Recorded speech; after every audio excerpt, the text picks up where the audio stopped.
Study IQ IAS, अब तैयारी हुई अफोर्डेबल।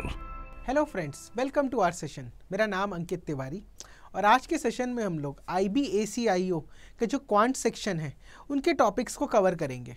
तो चलिए सेशन स्टार्ट करने से पहले जो इम्पोर्टेंट इन्फॉर्मेशन है आपके लिए कि IB has come up with notification of ACIO, assistant central intelligence officer. You are going to get around 995 seats. It's a good opportunity. एक प्लान बी की तरह अगर हम देखें, आप सिविल सर्विसेज की प्रिपरेशन कर रहे हो, SSC की प्रिपरेशन कर रहे हो, कोई भी गवर्नमेंट एग्जाम की अगर प्रिपरेशन कर रहे हैं, तो ये जो 995 प्लस सीट्स वाला जो ऑप्शन है, it is good plan B option for you. तो स्टडी IQ ने ACIO के बैच 2 लॉन्च किया है, जिसका admissions, the batch is starting from 11th of December। Admissions start हो चुके हैं। जो 3 टीयर्स हैं, एग्जाम होंगे आपके टीयर 1, टीयर 2, टीयर 3। टीयर 1 के जो 5 टॉपिक्स हैं, general knowledge, general studies, English, quant, reasoning. जो टीयर 2 होगा डिस्क्रिप्टिव पेपर। अगर उन सारे टॉपिक्स का प्रिपरेशन एक हॉलिस्टिक वे में और within the bounded time आप कंप्लीट करना चाहते हैं, तो this is the batch for you. Within 35 days we are going to cover the complete syllabus. इस बैच को आप एनरोल कर सकते हैं एट 3999। और स्टडी IQ की किसी भी कोर्स को ज्वाइन करने के लिए for maximum discount use this code 80 life. आइए इस कोर्स के फीचर्स देख लेते हैं। लाइव क्लासेस के साथ साथ you are going to get 5 practice test, lecture notes for GS और जो क्वांट एंड रीजनिंग होता है उसके प्रैक्टिस शीट्स।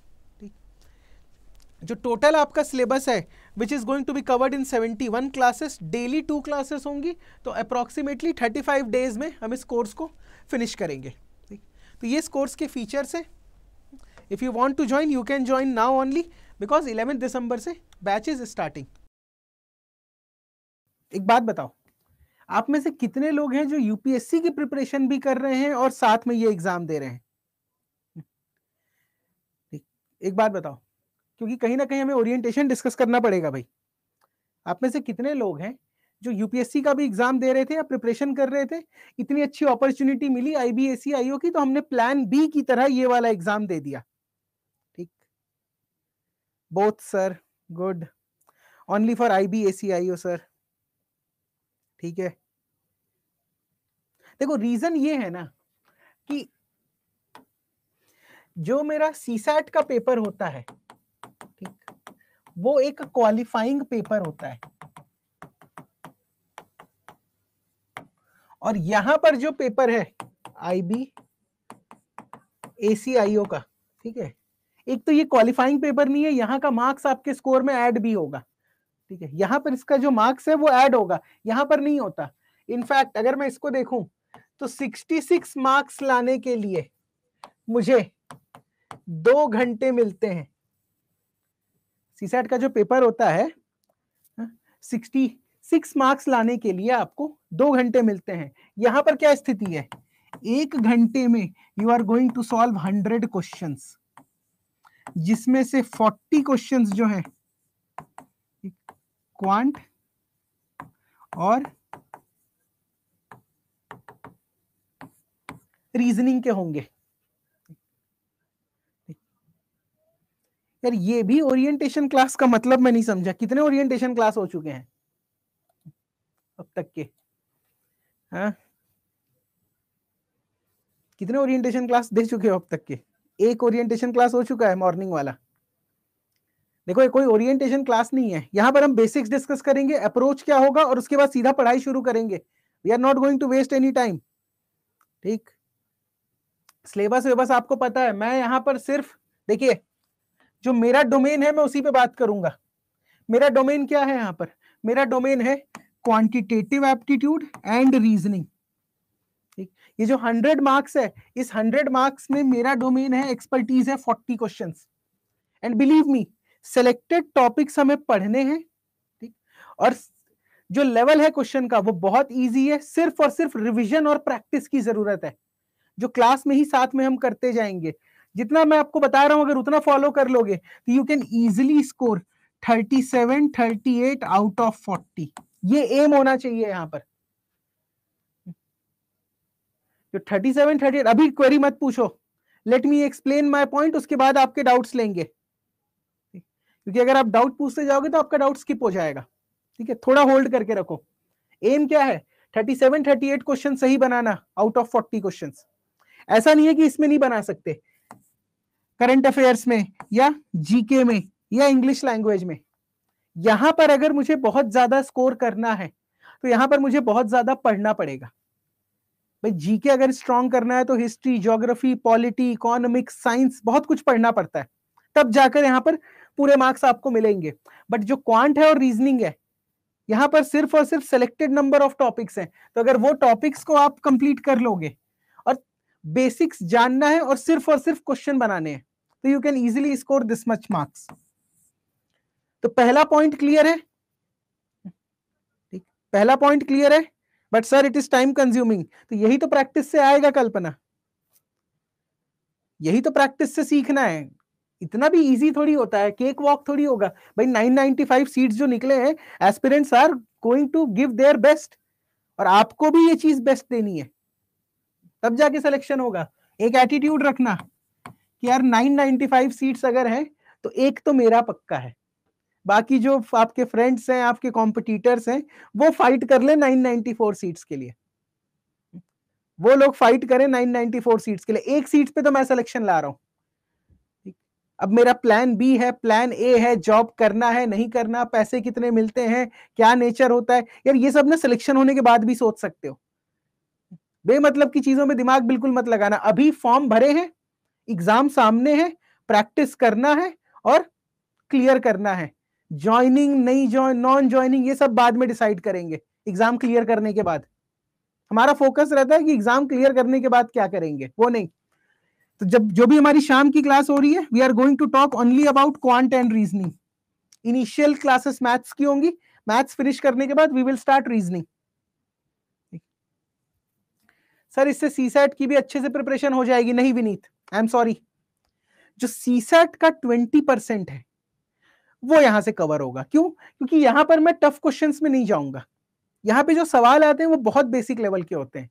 तो मेरा काम क्या होगा, जितने भी टाइप के क्वेश्चंस बन सकते हैं उनका कंसेप्ट समझाना और कुछ क्वेश्चन प्रैक्टिस कर लेना।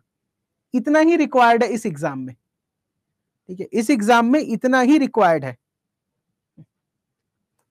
सीडीएस के लिए काम आएगा सर? देखो हर एप्टीट्यूड एग्जाम के लिए काम आएगा। बेसिक तो हम सीख रहे हैं, बेसिक्स तो हर एग्जाम का सेम रहता है, चाहे सीसैट कोर्स लो या सीडीएस लो या स्टेट पीसीएस लो।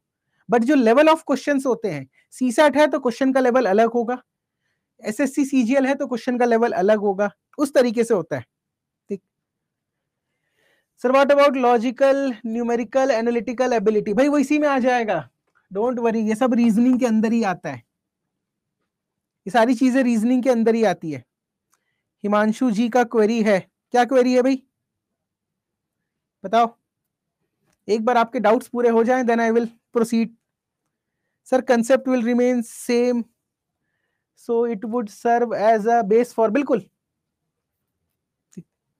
बिल्कुल बेस रहेगा, कंसेप्ट तो वही रहने हैं, बट सवाल का तरीका बदल जाता है।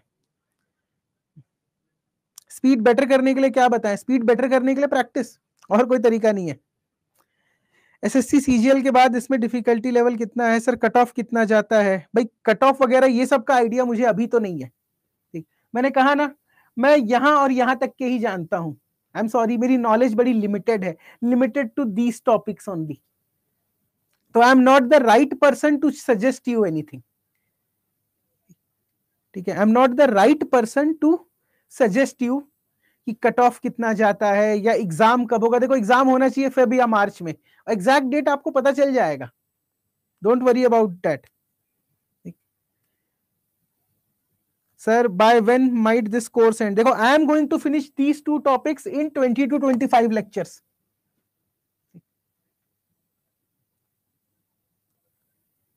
फर्स्ट टाइम अपीयर होने वाले इस एग्जाम का कैसे इंटरप्रेट करें? भाई वो तो धीरे धीरे देखेंगे ना हम लोग। इंग्लिश और ऐसे के जो दूसरे फैकल्टीज हैं वो देखेंगे। यार तुम लोग इस टॉपिक का छोड़ के मेरे से सारे डाउट पूछ रहे हो जो मैं नहीं बता सकता। ऐसा नहीं कि मैं नहीं बता सकता, मुझे नहीं पता। Evening batch is only for apti and reasoning. Yes, evening batch में अब कंटिन्यूएशन से चलेगा, मैथ्स, मैथ्स के बाद reasoning, starting from basic obviously. मैं ये मान के चलूंगा कि 10th के बाद मैथ्स नहीं पढ़े हो, या कहो तो ये मान लूं कि कभी मैथ्स नहीं पढ़े हो।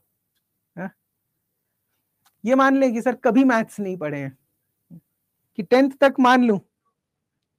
नहीं नहीं, कुछ परचेस करने की जरूरत नहीं है आयुष्मान।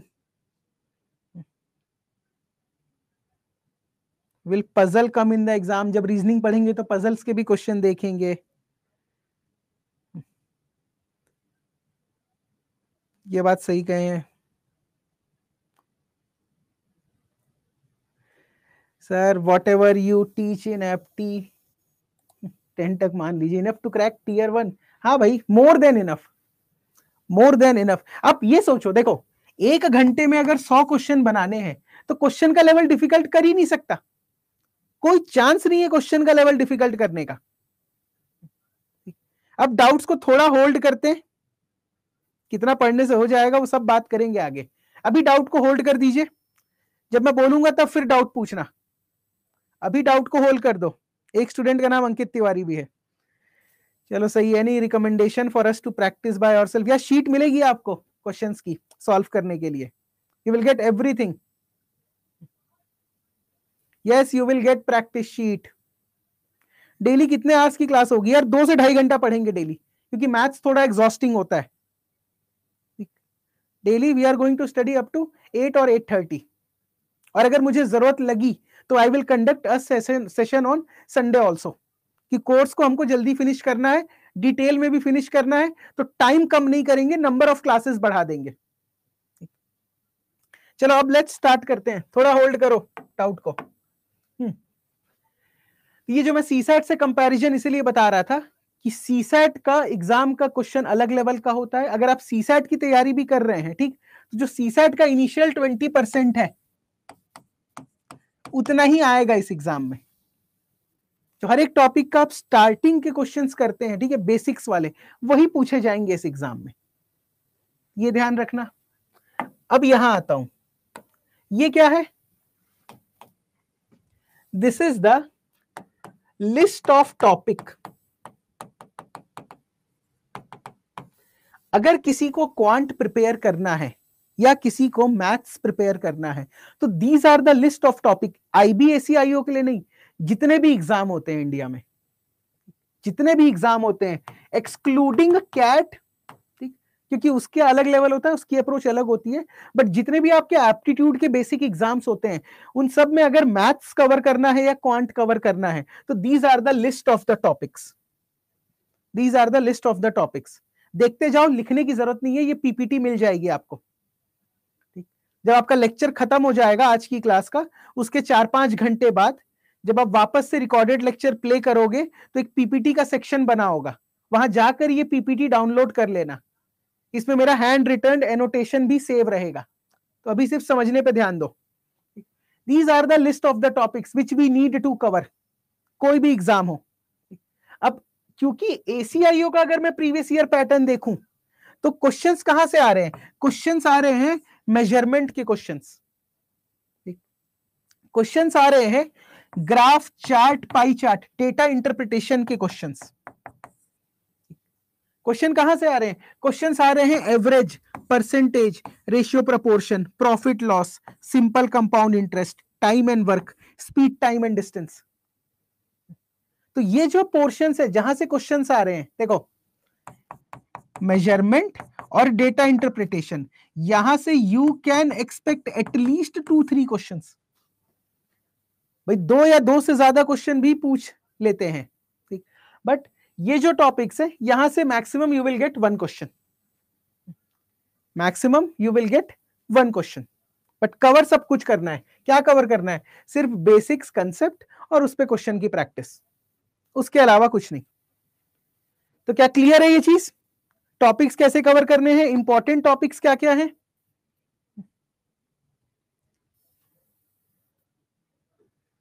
देखो बेसिक्स तो यूजफुल रहेगा, बट SSC वगैरह में क्या होता है पता है? ये ज्योमेट्री के क्वेश्चंस भी पूछते हैं बहुत ज्यादा। मेजरमेंट तो कवर हो जाएगा, बट कुछ क्वेश्चंस आपके इसके भी रहते हैं। तो मैं पढ़ाऊंगा तो मेरा फोकस होगा IBACIO एग्जामिनेशन, इसके बाहर नहीं जाएंगे हम लोग। चलो फिर आगे चलते हैं। अच्छा, एक और क्वेरी होती है स्टूडेंट्स को सर मैथ्स पुअर है,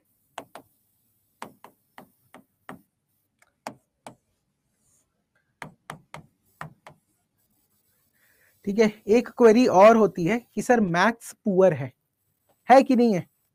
क्या ये क्वेरी है कि सर मैथ्स पुअर है, बेसिक मैथ्स, क्या करें? यस और नो? पूरा नहीं, बस थोड़ा सा। अच्छा,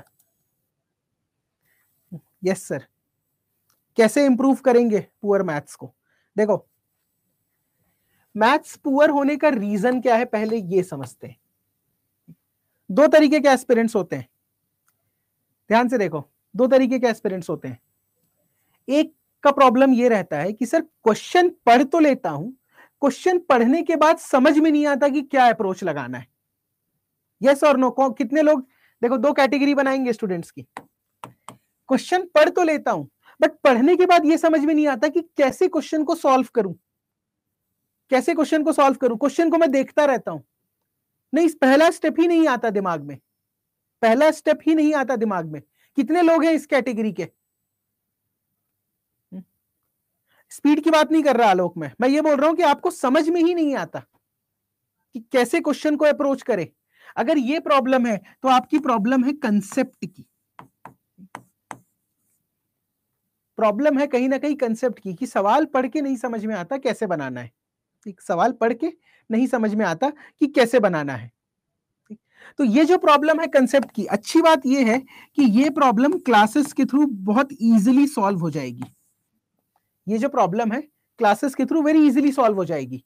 कंसेप्ट पढ़ाना मेरा काम है, ठीक, कंसेप्ट पढ़ाना मेरा काम है। बट एक और सेकंड कैटेगरी होती है स्टूडेंट्स की, एक और सेकंड कैटेगरी होती है कि कंसेप्ट समझने के बाद भी कैसे सॉल्व करना है ये तो समझ में आ गया है, बट कहीं ना कहीं कैलकुलेशन में हमेशा गलती हो रही है। इस कैटेगरी में कौन है? इस कैटेगरी में कौन है कि सर कैलकुलेशन में प्रॉब्लम आ रही है, कंसेप्ट में तो आ ही रही है, कैलकुलेशन में भी प्रॉब्लम आ रही है। बेसिकली इसका रीजन क्या होता है बताऊं? जो बेसिक अरिथमेटिक स्किल्स हैं,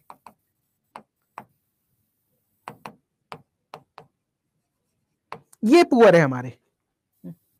जो बेसिक अरिथमेटिक स्किल्स हैं वो पुअर हैं, तो इसमें मैं आपकी हेल्प तो कर पाऊंगा, ठीक है, ये तो पूरा मेरा डोमेन है, इसकी तो बिल्कुल चिंता छोड़ दो, कंसेप्ट तो समझाना मेरा काम है।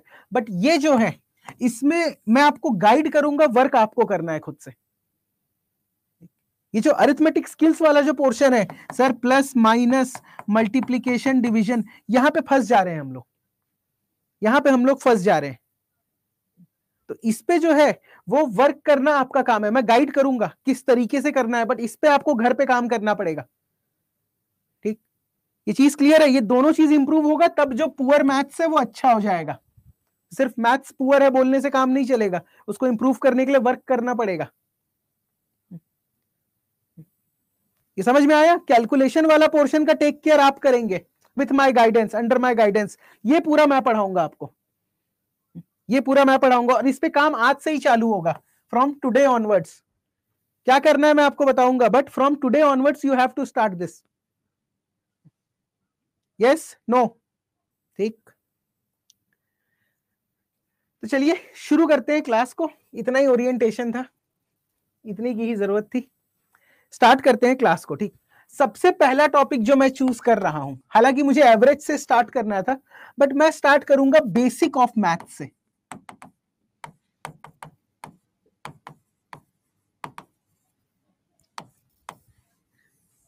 बेसिक्स ऑफ मैथ्स, ठीक। फॉर्मूला माइंड से चले जाते हैं थोड़े टाइम में, फिर क्या होता है थोड़े टाइम बाद, देखो रीजन ये होता है कि फॉर्मूला याद करते हो, ठीक है, मैं कंसेप्ट से समझाऊंगा, वो फॉर्मूला इंटरनलाइज हो जाएगा। अभी शांति से जो बता रहा हूं वो देखते रहो। ठीक? एक हफ्ते बाद यू विल सी चेंज या you will see progress in with in yourself, but एक वीक का टाइम देना पड़ेगा। इधर देखो, बेसिक ऑफ मैथ्स। सबसे पहले हम लोग बात करते हैं, हालांकि ये बहुत लोगों को पता होगा, बट क्विकली रिवाइज कर लेते हैं। Fractions, the first topic which we will discuss is fraction. क्या होता है फ्रैक्शन? फ्रैक्शन क्या होते हैं? Any idea? और ये सब चीज अब नोट करना चालू कर देना अपनी कॉपी में। What is fractions? क्या ये फ्रैक्शन है? 1/2, 3/4, 5/6, 7/8? Is these fractions or not? Is these fractions or not? Yes or no? Yes or no? Yes. अच्छा, क्या 9 ये फ्रैक्शन है? 9 को मैं क्या लिख सकता हूं? Is 9 a fraction or no?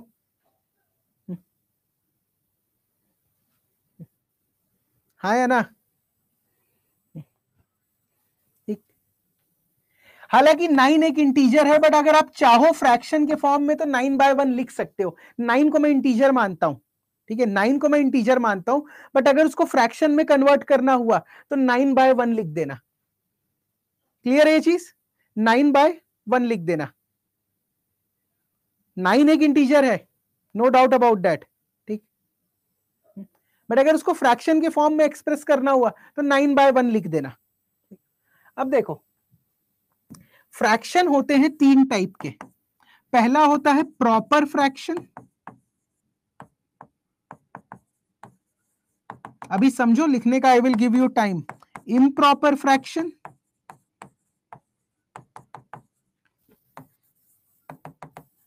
And last one is mixed fraction.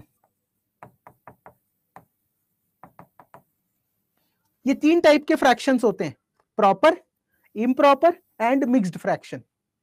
एक बात बताइए, अभी कोई नोट नहीं करेगा, ये जो ऊपर में लिखा है इसको कहूंगा न्यूमरेटर, और ये जो नीचे में रहता है फ्रैक्शन के, इसको कहते हैं डिनोमिनेटर। ठीक, न्यूमरेटर एंड डिनोमिनेटर, यहां तक क्लियर है? न्यूमरेटर एंड डिनोमिनेटर, तो जो आपका बार के ऊपर है वो न्यूमरेटर है, जो बार के नीचे है वो है डिनोमिनेटर। अब if numerator is less than denominator, मैं शॉर्ट में लिख रहा हूं, पूरा लिखना, अगर न्यूमरेटर हमेशा डिनोमिनेटर से छोटा है तो जो मेरी फ्रैक्शन बनती है उसे मैं कहता हूं प्रॉपर फ्रैक्शन।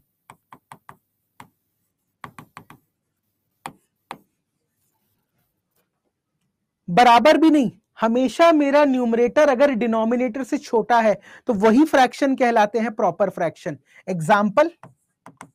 एग्जाम्पल हो जाएगा आपका 5/7, 3/4, 6/9, 1/2। हर एक केस में आपका जो न्यूमरेटर है वो डिनोमिनेटर से छोटा होगा, तभी मैं बोलूंगा उसको प्रॉपर फ्रैक्शन।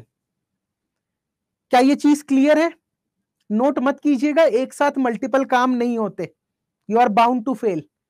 लिखने का समय मैं दूंगा आपको, लिखने का मैं आपको समय दूंगा, बट अभी सिर्फ और सिर्फ फोकस करो कंसेप्ट पे। जो बेसिक मैथ्स टॉपिक है ना, इस पे सीधा सवाल नहीं आने वाला, बट ये जब तक नहीं आएगा तब तक बाकी मैथ्स के क्वेश्चन नहीं बना पाओगे। ठीक, पहला केस तो हो गया। अच्छा, दूसरा केस लिख रहा हूं मैं, if numerator is greater than और इक्वल टू डिनोमिनेटर। न्यूमरेटर या तो डिनोमिनेटर से बड़ा हो या तो बराबर हो, या तो बराबर हो, तो मेरा फ्रैक्शन क्या कहलाता है? Improper fraction.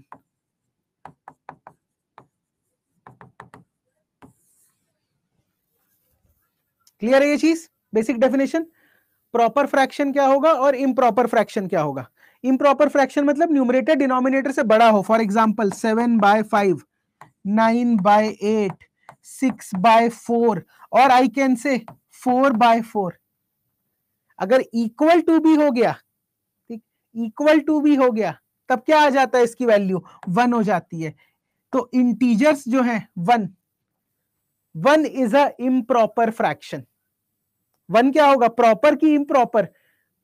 Improper fraction. क्यों? क्योंकि 1 को अगर आप फ्रैक्शन में कन्वर्ट करोगे तो 1/1, 1/1 इज इम्प्रॉपर। ठीक है ये चीज? अगर मैं कोई इंटीजर लिख दिया 9, ये प्रॉपर है कि इम्प्रॉपर है? ये कौन सी कैटेगरी में आएगा इंटीजर? ये इंटीजर कौन सी कैटेगरी में आएगा? प्रॉपर की कैटेगरी में या इम्प्रॉपर की कैटेगरी में?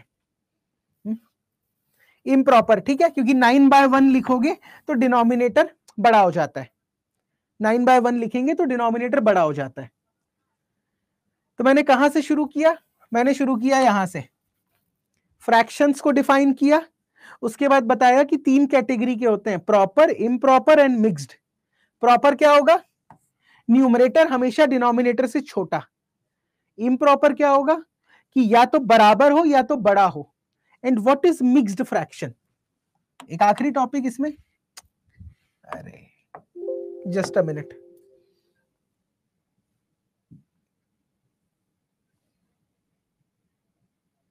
क्या हो रहा है?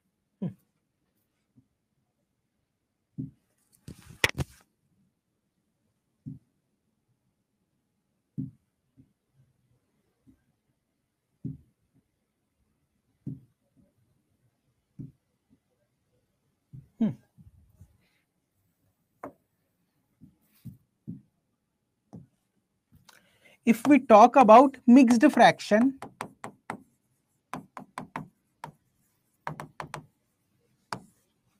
मिक्स्ड फ्रैक्शन हमेशा इस फॉर्म में लिखा जाता है। कौन सा form? A B by C. Mixed fraction क्या होता है? A B by C. इस ए बी बाय सी का मतलब क्या होगा? It is equivalent to A into C plus B whole divided by C. एक होल नंबर भी रहेगा, एक फ्रैक्शनल पार्ट भी रहता है, तो ये मिलाकर बनता है A B by C. For example, अगर मैंने आपको दे दिया कि 3 इंटू 5/6, इसको कैसे एक्सपैंड करोगे फ्रैक्शन में? 3 5/6 को कैसे एक्सपैंड करोगे? ये एक मिक्स्ड फ्रैक्शन है। इस फॉर्म में अगर कुछ लिखा हुआ है तो, इस फॉर्म में अगर कुछ लिखा हुआ है तो मिक्स्ड फ्रैक्शन है। क्या करोगे? 3 into 6 plus 5 whole divided by 6। 6 3 जा 18 प्लस 5 कितना बन गया आपका? 23/6। ठीक, इट इज इक्वल टू 23/6।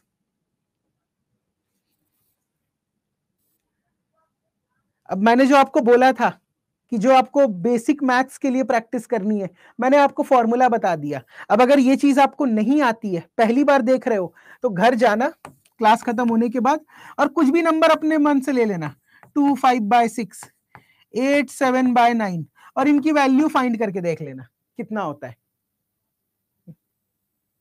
इसको आप फाइंड करके देख लेना कितना आ रहा है, चेक करना होगा, कैलकुलेटर से वैल्यू चेक कर लेना, अपने मन से कोई भी नंबर बना लो। 10 क्वेश्चन प्रैक्टिस कर लोगे ना बना के ऐसे नंबर्स, तो उसके बाद अपने आप ये कंसेप्ट सीख जाओगे, कभी गलती नहीं होगी एग्जाम में। एग्जाम में कभी गलती नहीं होगी। साकेत बोल रहे हैं mix fraction can only be improper. बिल्कुल, हमेशा ही क्या हो रहा है, डिनोमिनेटर में कुछ मल्टीप्लाई करके ऐड कर रहा हूं तो वो 6 से हमेशा बड़ा ही आएगा। मिक्स्ड फ्रैक्शन हमेशा ही इम्प्रॉपर मिलने वाले हैं। मिक्स्ड फ्रैक्शन हमेशा ही इम्प्रॉपर की कैटेगरी में आने वाला है।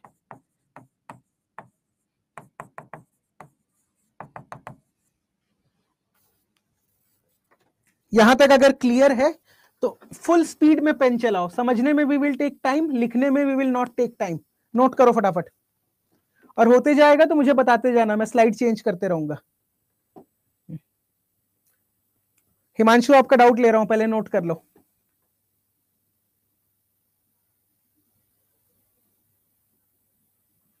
जल्दी से नोट करिए इसको।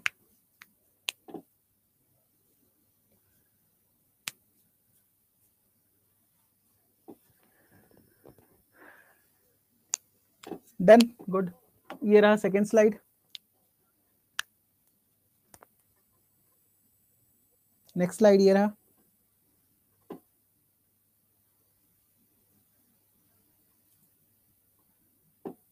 डन।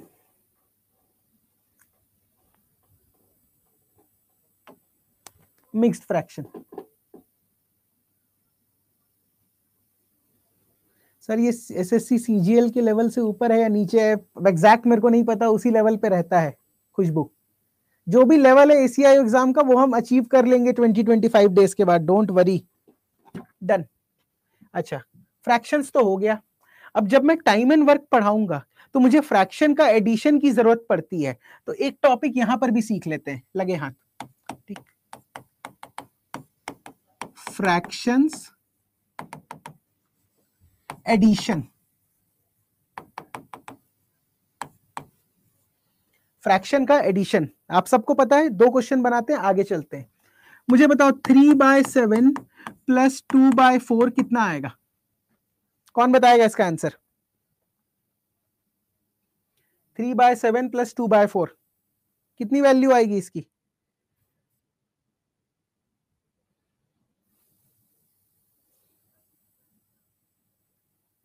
ए भाई, अलग अलग वैल्यूज कैसे आ रहे हैं? 26/11, 26/28, 13/14, 1। देखो, अपने आप के प्रति हमेशा ऑनेस्ट रहना, ठीक है। मैसेज में कमेंट करके बताओ, क्या कोई ऐसा है जिसको इस एडिशन में प्रॉब्लम आती है? क्योंकि जब तक गलती को मानेंगे नहीं, स्वीकारेंगे नहीं, तब तक उसका निवारण नहीं होने वाला। क्या प्रॉब्लम आती है? क्योंकि मैं देखा हूं स्टूडेंट्स को, टाइम एंड वर्क का कंसेप्ट समझने के बाद भी क्वेश्चन सॉल्व नहीं होते, क्योंकि कहीं ना कहीं यहां प्रॉब्लम है, कहीं ना कहीं यहां प्रॉब्लम है। देखो,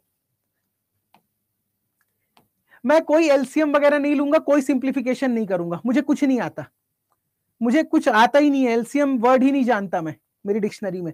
मैं इसको लिखूंगा 3 × 4 7 × 2 डिवाइडेड बाय 7 × 4। कितना आ गया? 4 3 12, 14/28।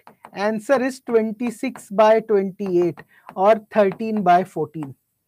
कितने लोगों को नहीं समझ में आया मैंने क्या किया? कितने लोगों को नहीं समझ में आया मैंने क्या किया?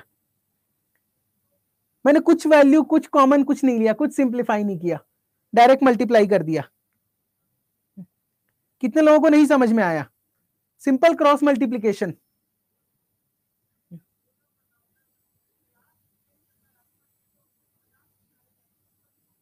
कोई रिपीटिशन नहीं है, एक फॉर्मूला याद रखो, A/B प्लस C/D। अगर आपको इस फ्रैक्शन ऐसा कुछ दिया हुआ है एडिशन करने के लिए, तो इसका एडिशन होता है A × D plus B × C divided by BD। क्या ये फॉर्मूला याद रहेगा? क्या ये फॉर्मूला याद रहेगा? मैं हर जगह यही फॉर्मूला लगाऊंगा। क्या ये फॉर्मूला याद रहेगा? A/B plus C/D is equal to AD plus BC divided by BD। Yes? अगर यस है तो इस क्वेश्चन का आंसर बताओ। नहीं, नॉट 6/12। क्या नंबर ले लें? 2/6 प्लस 4/7। जल्दी से कितना आएगा? 2/6 प्लस 4/7।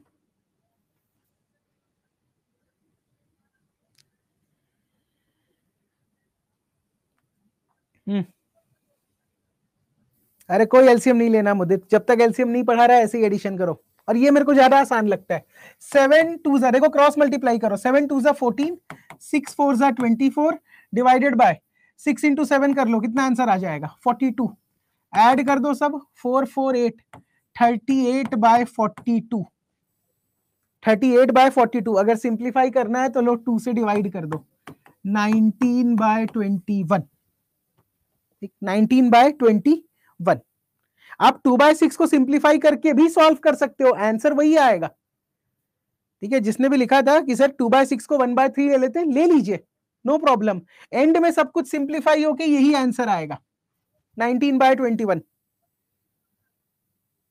क्या ये चीज क्लियर है? फॉर्मूला आपके सामने लिख दिया मैंने, ये वाला formula, A/B plus C/D is equals to this.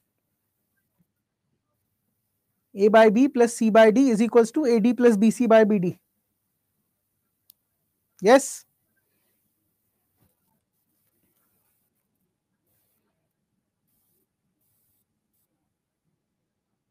Yes. अब देखो, जिसका मैथ्स पुअर है, कैलकुलेशन में प्रॉब्लम है, उनके लिए होमवर्क क्या है? A/B और C/D को कुछ भी एज्यूम कर लो अपने मन से, 10 ठोक नंबर एज्यूम कर लेना फ्रैक्शन के, और उनको सॉल्व करना, और एंड में कैलकुलेटर से आंसर चेक कर लेना। किसी पे डिपेंडेंट रहने की जरूरत नहीं है। 10 नंबर्स अपने मन से बना लो, कुछ भी 10 नंबर, और उनको जोड़ दो और आंसर चेक कर लो। जिस दिन आपने 10 क्वेश्चन प्रैक्टिस कर लिया, ये खत्म है, पूरे जीवन भर प्रॉब्लम नहीं आएगी फ्रैक्शन के एडिशन में, पूरे लाइफ टाइम कभी प्रॉब्लम नहीं आएगी फ्रैक्शन के एडिशन में। ये हो गया आपका एक पोर्शन। सिमिलरली अगर सेकेंड टॉपिक देखूं, फ्रैक्शन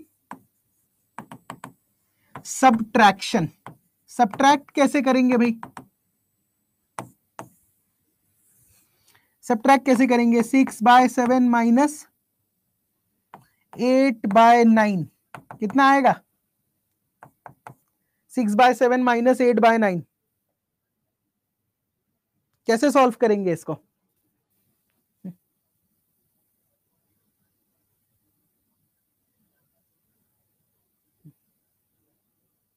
कितना आंसर आएगा इसका? कैसे फाइंड करेंगे? मैं आंसर नहीं बता रहा, फाइंड करने का फॉर्मूला बता दे रहा हूं। A/B माइनस C/D अगर आप करोगे तो वैल्यू कितनी आती है? A/D minus BC divide by BD। इसमें पुट करके आंसर निकाल लेना, और अगर चेक करना है तो कैलकुलेटर से चेक कर लेना। AD minus BC by BD। हाँ जी, न्यूमरेटर को सबट्रैक्ट कर देते हैं। अब अगर ये छोटा हुआ तो आंसर नेगेटिव में आ जाएगा, बड़ा हुआ तो आंसर पॉजिटिव में आ जाएगा, उस पर टेंशन ही नहीं लेना हमें। आगे चले, क्लियर है? एडिशन और सबट्रैक्शन का कवर हो गया हमारा, एडिशन एंड सबट्रैक्शन कवर हो गया। यस अच्छा, थर्ड टॉपिक है मल्टीप्लीकेशन।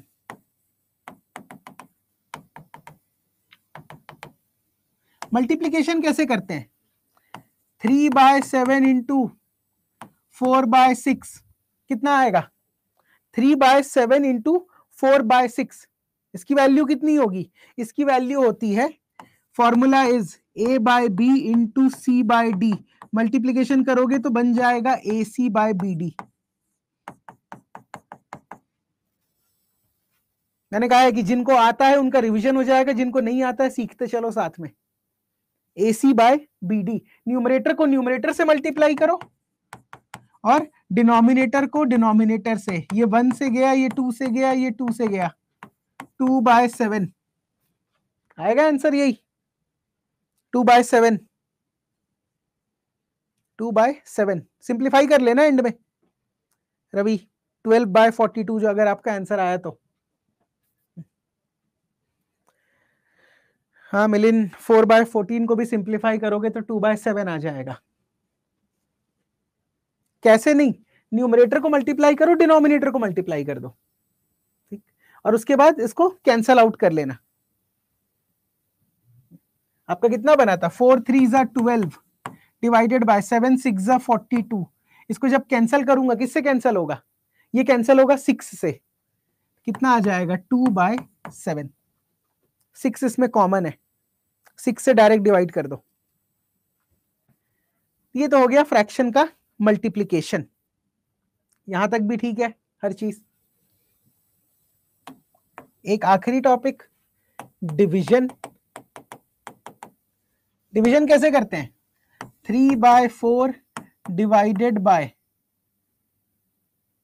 6/7 कितना आता है डिवीजन करने पे? 3/4 डिवाइडेड बाय 6/7। फॉर्मूला क्या कहता है मेरा? A/B divided by C/D। जब भी डिवीजन है इसका इनवर्स कर लो, this is equal to A/B into D/C। Answer is AD/BC। AD/BC, ये फॉर्मूला याद रखिएगा। क्वेश्चंस आप, अगर आपका मैथ्स पुअर है, क्वेश्चंस आप घर पे बना लीजिएगा, कोई भी 2 नंबर चूज करके, कोई भी नंबर चूज कर लो। इस क्वेश्चन में क्या हो जाएगा? 3/4 इंटू 7/6, ये 1 से गया 2 से गया, आंसर इज 7/8। 7/8 इतना ही था, फ्रैक्शंस का बेसिक कवर, फ्रैक्शंस का बेसिक फिनिश, फ्रैक्शन का बेसिक हो गया फिनिश।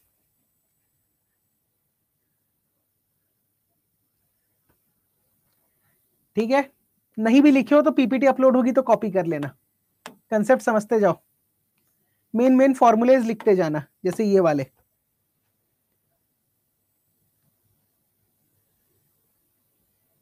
क्लियर है? तो बताओ, नेक्स्ट कंसेप्ट पे चलूंगा। और ये कैसे छोटे छोटे कंसेप्ट्स क्लियर होते जाएंगे, एंड में जब टॉपिक स्टार्ट होगा तो आपको वो टॉपिक भी इजी लगेगा। बिल्कुल खुशबू, हर टॉपिक का पीवाईक्यू भी करते जाएंगे। अभी आप फोकस यहां पर करिए। क्लियर? अच्छा, एक और टॉपिक होता है जिसमें स्टूडेंट थोड़ा फंसते हैं, वो होता है पावर्स एंड एक्सपोनेंट्स। दोनों एक ही चीज है, पावर्स एंड एक्सपोनेंट्स। क्या मेरे को बता सकते हो 3 का पावर 2 इंटू, नॉट 3, छोटा नंबर लेते हैं, 2 का पावर स्क्वायर इंटू 2 क्यूब, कितना आएगा? 2 स्क्वायर इंटू 2 क्यूब, कितनी वैल्यू आती है इसकी? कितनी वैल्यू आती है इसकी? वैल्यू आती है 2 power 2 plus 3 which is nothing but 2 power 5। ठीक, 2 पावर 5 कैसे निकाला मैंने? फॉर्मूला याद रखना, a का power b into a power c is equals to a power b plus c। First formula to remember, a power b a power c is equals to a power b plus c। ठीक, ये 2 का power 5 होता है 32, लिखवा दूंगा and में। 2 के 10 या 12 तक के पावर्स याद रखना। ठीक है, ये a का power b into a power c is equals to a power b plus c। एक और फॉर्मूला होता है ऐसा ही, a power b divided by a power c, ये कितना आएगा? a power b divided by a power c।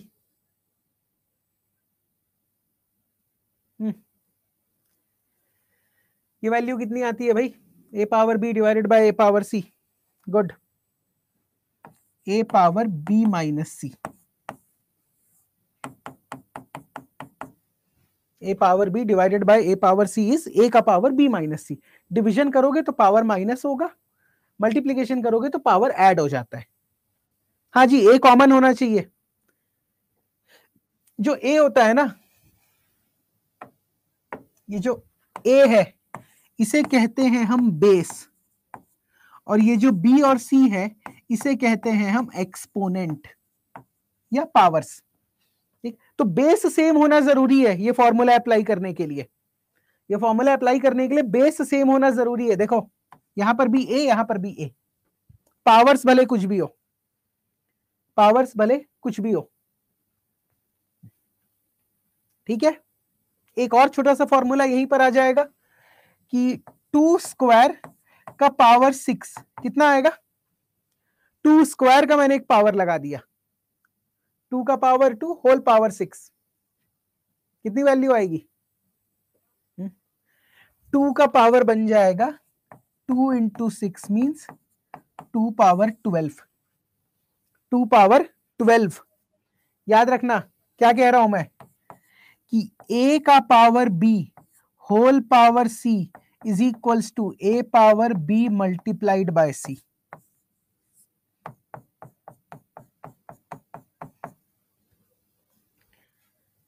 नहीं, बेस डिफरेंट नहीं होगा शशि, अगर बेस डिफरेंट हुआ तो मल्टीप्लाई करना पड़ेगा हमें, फिर तब ये फॉर्मूले काम नहीं करते। ठीक है, a का पावर b का पावर c हो जाएगा a का पावर b क्रॉस c। आगे चला जाए, हो गया। पावर्स एंड एक्सपोनेंट्स में इतना ही बेसिक आपको आना चाहिए, इतना ही बेसिक आपको आना चाहिए। आगे चले,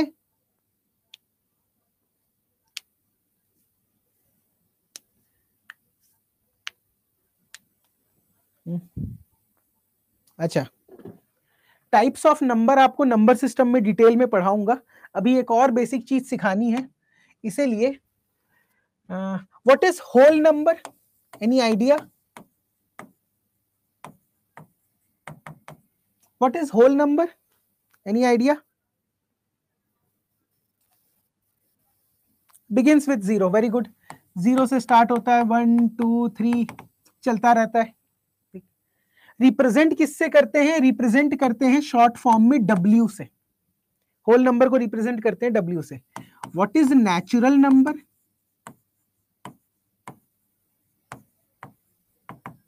what is natural number? It starts from 1. Good. 1, 2, 3. What is the lowest natural number? Smallest natural number क्या होगा भाई? इसको रिप्रेजेंट करते हैं n से, ठीक। स्मॉलेस्ट नेचुरल नंबर क्या होगा? 1. गुड। अच्छा, इवन और ऑड पता है क्या होता है? Do we know the meaning of even and odd number? Even numbers क्या होते हैं?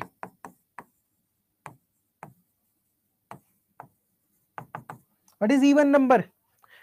डिविजिबल बाय 2, ठीक, डिविजिबल बाय 2। फॉर एग्जांपल 0, 2, 4, 6, -2, -4, इस तरीके से। दीज आर इवन नंबर्स जो डिविजिबल बाय 2 हो, ठीक। और ऑड नंबर्स क्या होते हैं? They are not divisible by 2, means 1, 3, 5, 7, यहां पर -1, -3, ये चलता रहेगा, ठीक। ये तो हो गया 4 टाइप के नंबर्स। आपको बहुत सारे टाइप्स बताते रहूंगा आगे चल के। Whole, natural, even, odd. Whole number, natural number, even number, odd number. Smallest even natural number क्या होगा? Smallest even natural numbers. What are smallest even natural number? Clear दिख रहा है सर? कॉपी में लिख लेना। 2 is the smallest even natural number. 0 पता नहीं किसने लिख दिया। अच्छा, lowest odd natural number. Lowest odd natural number, lowest 1 हो जाएगा। Good. Lowest odd natural number लिख लो अगर नहीं पता है तो। ये फिर से आ गया, नोट कर लीजिए। लोवेस्ट इवन नेचुरल नंबर है 2 और लोवेस्ट ऑड नेचुरल नंबर है आपका 1। बाकी रियल नंबर इंटीजर करेंगे बात उस पे, अभी नहीं आ रहा उस पे। अभी जो काम का है वो बता रहा हूं। बहुत important topic we are starting. किसी भी एग्जाम में 2 से 3 क्वेश्चन आप इस अप्रोच से बना सकते हैं। इधर आओ।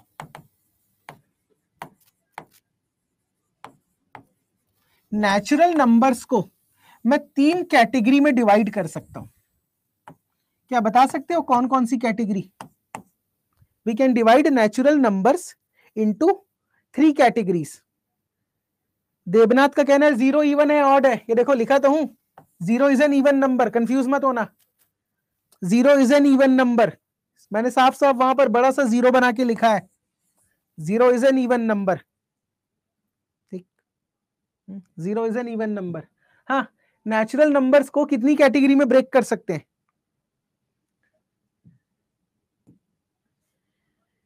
नेचुरल को आप ब्रेक कर सकते हो prime number, composite number,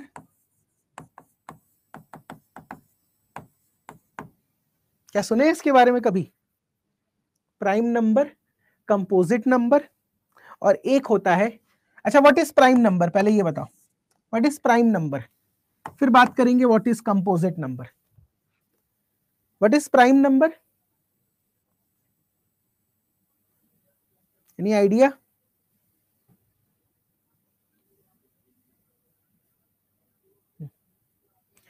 prime number वो नंबर होता है which is divisible by 1 and itself, जो सिर्फ और सिर्फ 1 और अपने आप से डिवाइड होता है। ये याद रखना, एक तो 1 से डिवाइड होगा और दूसरा जो है वो अपने आप से डिवाइड होगा। For example 2, 3, 5, 7, 11, 13, 17, these are the examples of prime number, ठीक। 2, 3, 5, 7, 11, 13, 17 ये सिर्फ 1 से डिवाइड होते हैं और अपने आप से डिवाइड होते हैं, और कोई नंबर नहीं होता जो इनको डिवाइड करे। क्या ये चीज क्लियर है? Prime number, is prime number clear?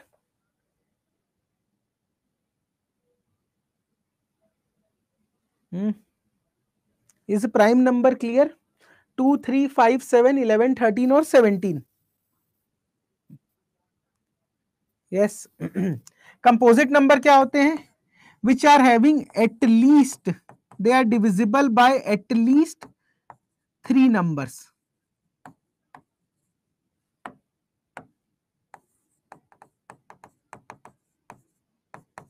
Divisible by at least, कम से कम 3, 2 से थोड़ा ज्यादा होना चाहिए, या तो 3 हो, 4 हो, 5 हो, फर्क नहीं पड़ता, बट 2 से ज्यादा।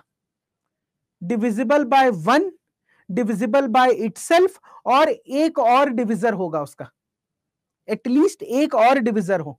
For example 4, 6, 8, 9, 10, 12 etcetera. 4, 6, 8, 9, 10, 12 etcetera etcetera. 4 किस किस से डिवाइड होता है? अगर मैं यहां पे लिखूं, सपोज 4 किस किस से डिवाइड होता है? 4 होता है 1 से डिवाइड, 2 से डिवाइड और 4 से डिवाइड। ठीक। अगर 6 की बात करोगे, 6 किस से डिवाइड होता है? 1 से, 2 से, 3 से और 6 से। उसके बाद से 8 किस से डिवाइड होता है? 1 से, 2 से, 4 से, 8 से। 9 किस से डिवाइड होता है? 1 से, 3 से, 9 से। ये सारे के सारे क्या है? These are composite number.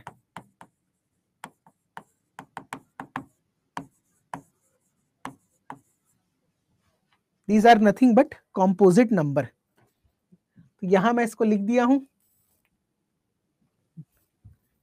इस तरीके से। अब एक बात बताओ, अगर ये चीज क्लियर है तो 1 कहां पर आएगा? प्राइम नंबर में आएगा कि कंपोजिट में आएगा? Where is 1?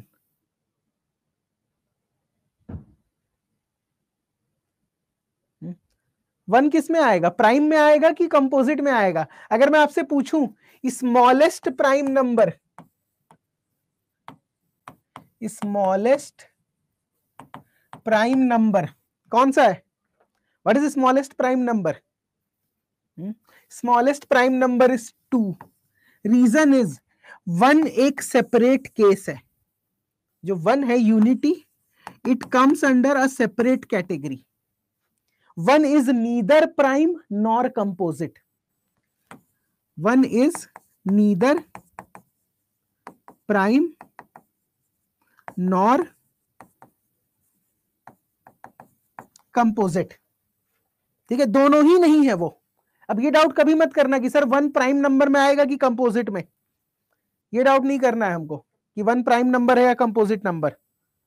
अरे अरविंद, को प्राइम दूसरा होता है, अभी इधर फोकस करो, जो पढ़ा रहा हूं उस पर बात करो। क्लियर है यहां तक के? नेचुरल नंबर का क्लासिफिकेशन यूनिटी, प्राइम और composite number. Unity, prime and composite number. अगर यहां तक क्लियर है तो एक बहुत इंपॉर्टेंट कंसेप्ट सीखने जा रहे हैं हम लोग। फोकस पूरा बोर्ड पे चाहिए मुझे, फोकस पूरा बोर्ड पे चाहिए। देखो, टॉपिक नेम इज फैक्टराइजेशन। ना जाने कितने सवाल इस टॉपिक से बन जाते हैं। आप कहते हैं ना कि सर एलसीएम एचसीएफ निकालना नहीं आता, उसका एप्लीकेशन नहीं आता, सारी चीजें यहीं से बनेंगी। ये बेस है। अगर ये सीख गए तो कुछ नहीं तो 5 से 6 टॉपिक कवर करेंगे इसी के बेसिस पे, इसी के बेसिस पे। फैक्टराइजेशन, ठीक। फैक्टराइजेशन क्या कहता है? ये कहता है कि a composite number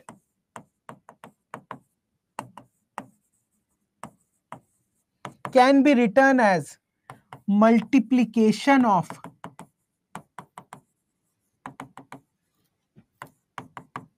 prime numbers. किसी भी, I would write this word, any composite number, कोई भी composite number multiplication of prime numbers के फॉर्म में लिखा जा सकता है।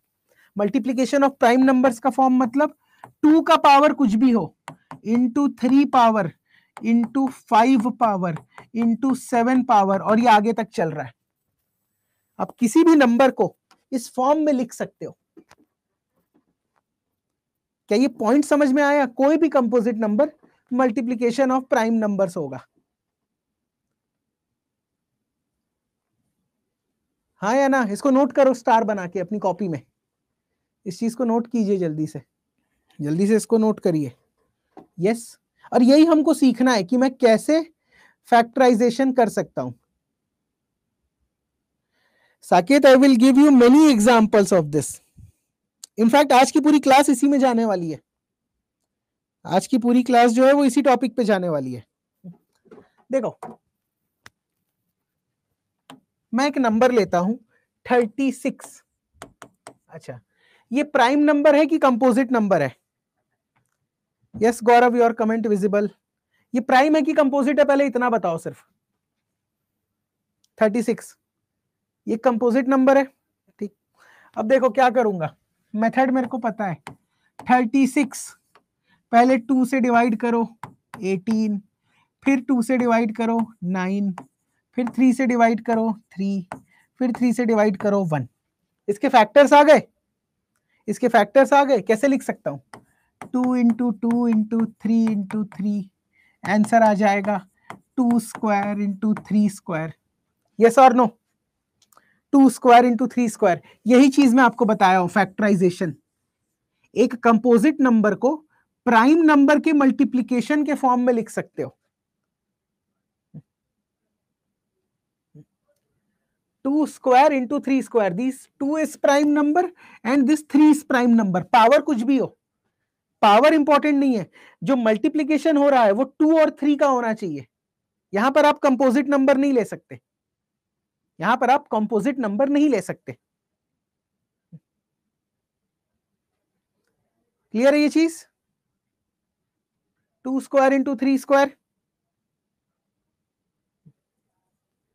जल्दी बताओ। यस, अच्छा सिमिलरली अगर मैं आपको नंबर दूं 144, बताओ तो कितना आएगा इसका? प्राइम फैक्टर्स कैसे बनेंगे? 144 का कैसे आएंगे prime factors? Sawant, Pramod Sawant, number of factors अभी नहीं पढ़ा रहा हूं, इधर ध्यान दो। नंबर ऑफ फैक्टर्स पढ़ाऊंगा तो बता दूंगा। आप लोग इतना इम्पेशेंट रहेंगे तो कुछ नहीं सीख पाएंगे। सारे टॉपिक्स कवर होंगे बट एक पर्टिकुलर सीक्वेंस में। क्या ये आ रहा है सबका आंसर? 2 का पावर 4 इंटू 3 स्क्वायर, क्या सॉल्व करने की जरूरत नहीं है? ये आ रहा है सबका आंसर? ऐसे ही डिवाइड कर देना लिखकर, लॉन्ग डिवीजन,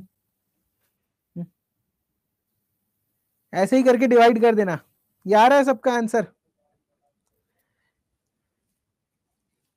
अच्छा देखो, इस तरीके से नहीं निकालूंगा फैक्टर, अब ये बहुत लंबा प्रोसेस है, it will take time, it will take time.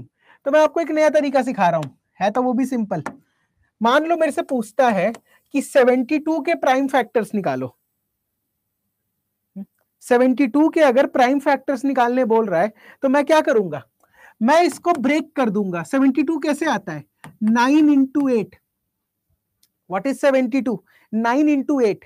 अब देखो, ये भी कंपोजिट, ये भी कंपोजिट। जब तक कंपोजिट मिलता जा रहा है ब्रेक करता जाओ, जैसे ही प्राइम नंबर मिले रुक जाना। 9 को क्या लिख सकता हूं? 3 square.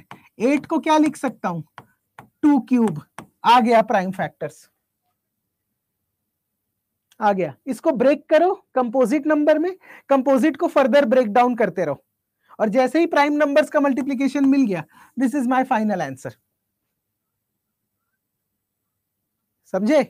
This is my final answer.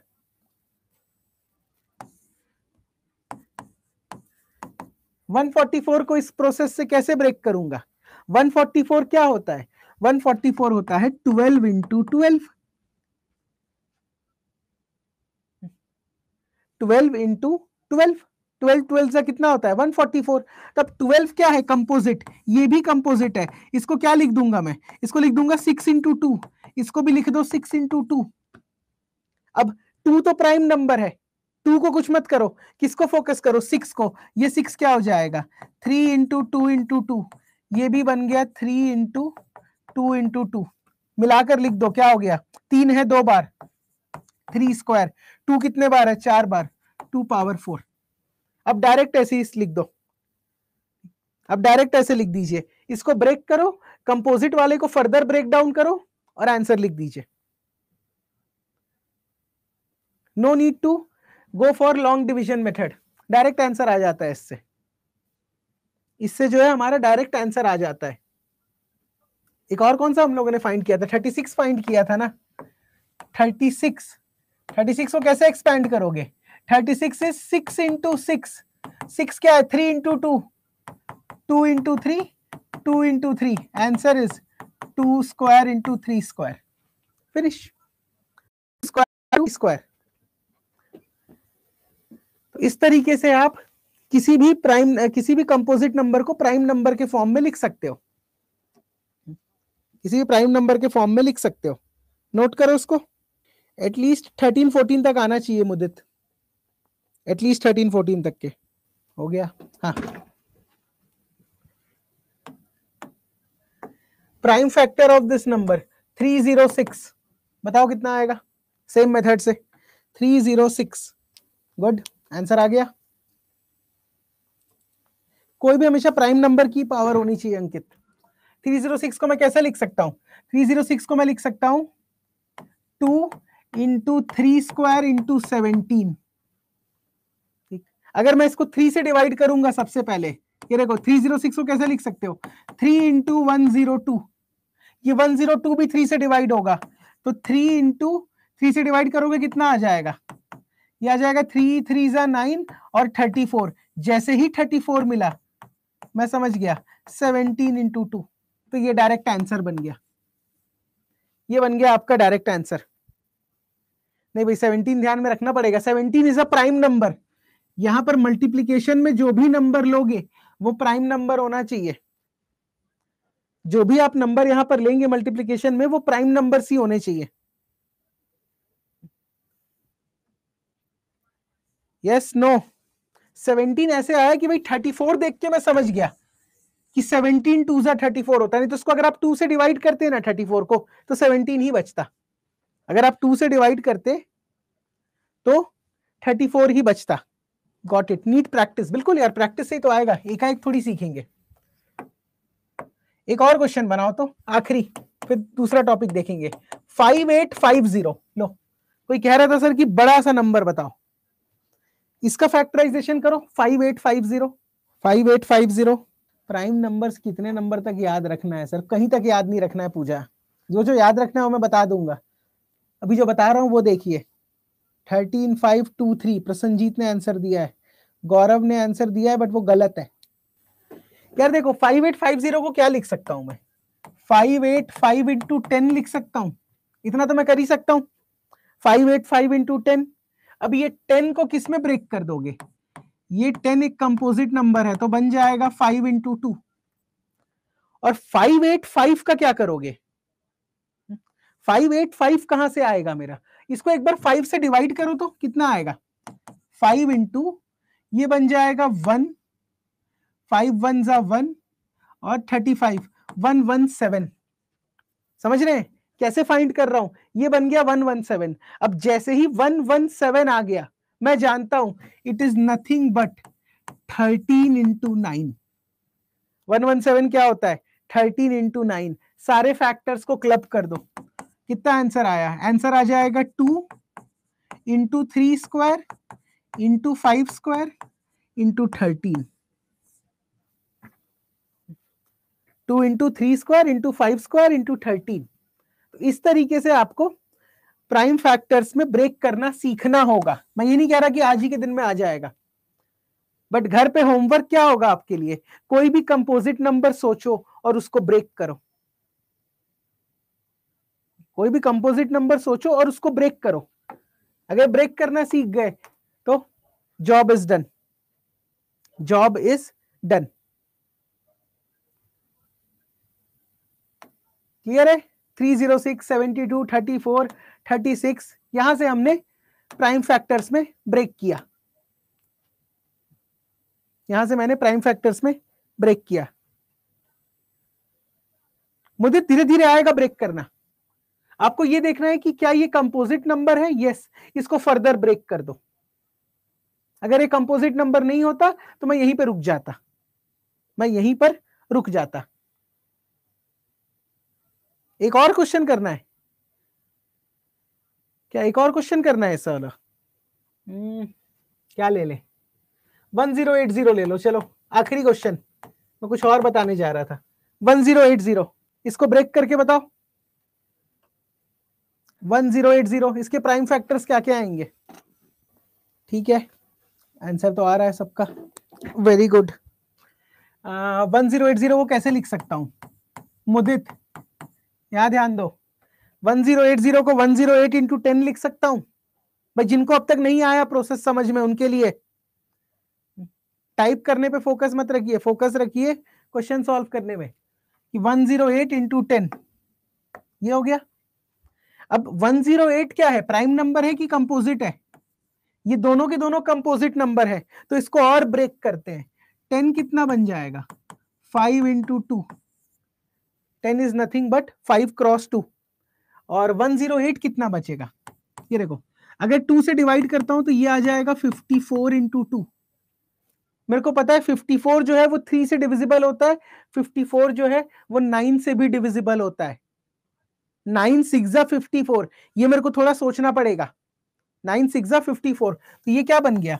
9 into 6 into 2, 9 क्या होता है? 3 स्क्वायर इंटू 3 इंटू 2 इंटू 2। कितना आ गया फाइनल आंसर? 3 आ गया 3 बार, 2 आ गया 3 बार, 5 आ गया 1 बार। तो आंसर इज 2 क्यूब 3 क्यूब 5। 1080 का 2 क्यूब 3 क्यूब 5। भाई 2 क्यूब है ना, ये 10 वाला 2 भी तो आएगा यहां पर। 10 वाले 2 को क्यों भूल रहे हो? यस ऋषभ, 12 इंटू 9 भी कर सकते हो, जैसा चाहो। 108 को डायरेक्ट लिख दो 12 इंटू 9, वहां से भी हो जाएगा ये।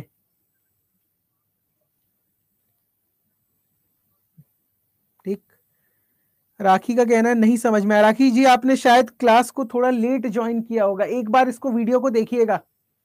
ठीक, सिंपल आपको क्या करना है, कंपोजिट नंबर को ब्रेक करते जाना है और प्राइम नंबर तक लाना है। आगे ब्रेकिंग पॉसिबल ना हो, आगे ब्रेक करना पॉसिबल ना हो। ठीक, क्लियर है? आगे चलो। अब और प्राइम फैक्टराइजेशन नहीं पढ़ा रहा, और प्राइम फैक्टराइजेशन नहीं पढ़ा रहा। ये हो गया फाइनल। कोमल, आपका आंसर गलत है भाई। Yes Anant, you can rewatch this video as many as times you want. Yes, next topic देखो। नेक्स्ट टॉपिक नहीं है, इसी का एप्लीकेशन सिखा रहा हूं। एक टॉपिक का नाम है नंबर ऑफ फैक्टर्स। अगर आपसे पूछ दे कि किसी भी बड़े नंबर का नंबर ऑफ फैक्टर्स कितना होता है, किसी भी नंबर का, बड़े बिग नंबर का नंबर ऑफ फैक्टर्स, फैक्टर्स पता है ना क्या होता है? What do you mean by factors? What is the meaning of factors? जो उसको परफेक्टली डिवाइड कर सके। फैक्टर्स क्या होते हैं? जो उसको परफेक्टली डिवाइड कर सके। ठीक, जो मेरे नंबर को परफेक्टली डिवाइड कर सके। तो एक एक करके देखो, सीखते हैं। सबसे पहले किसको हमने फैक्टराइज किया था? सबसे पहले फैक्टराइज किया था 36 को। तो यहां पर आओ, question number 1, find number of factors of 36। क्या आंसर आएगा? Find number of factors of 36, क्या आंसर आएगा? नंबर ऑफ फैक्टर्स ऑफ 36 कैसे निकालोगे? ये देखो, 36 को आप प्राइम फैक्टर्स के फॉर्म में लिख दीजिए। ध्यान से सुनो, कमेंट मत करो, कमेंट करने जाओगे तो भूल जाओगे।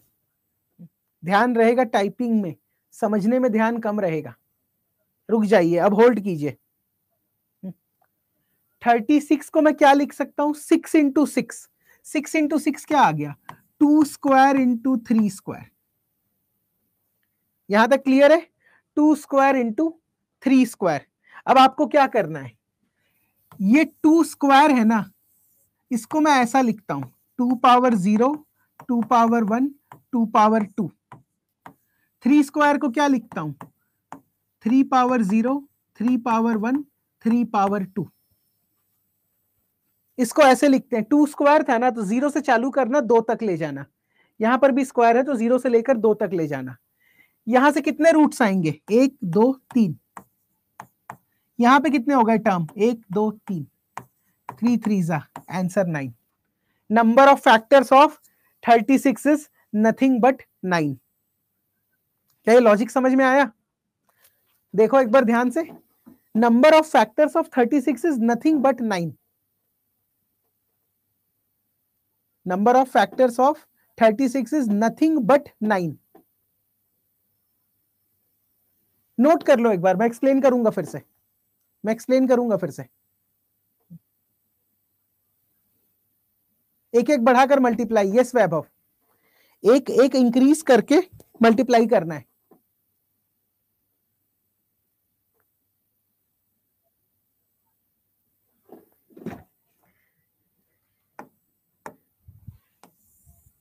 छोड़ दो इसको। 144, इसका प्राइम फैक्टराइजेशन कितना आया था बताइए मुझे। 144 का प्राइम फैक्टराइजेशन हम लोग कितना लिखे थे, प्राइम फैक्टराइजेशन 144 का कितना लिखे थे?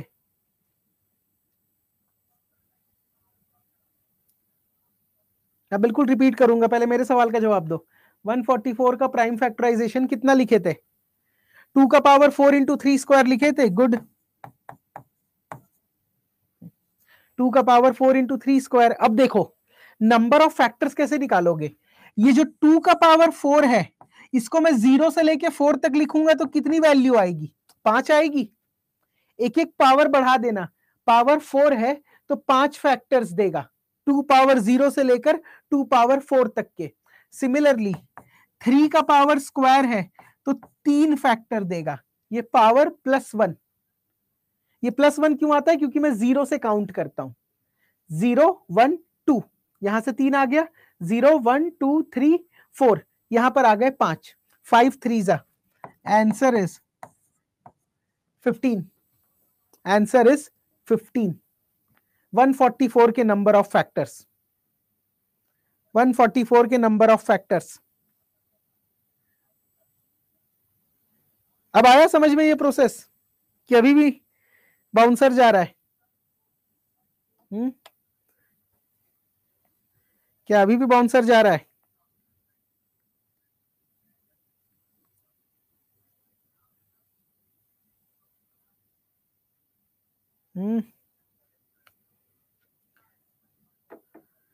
नहीं, वो कॉमन नहीं होंगे।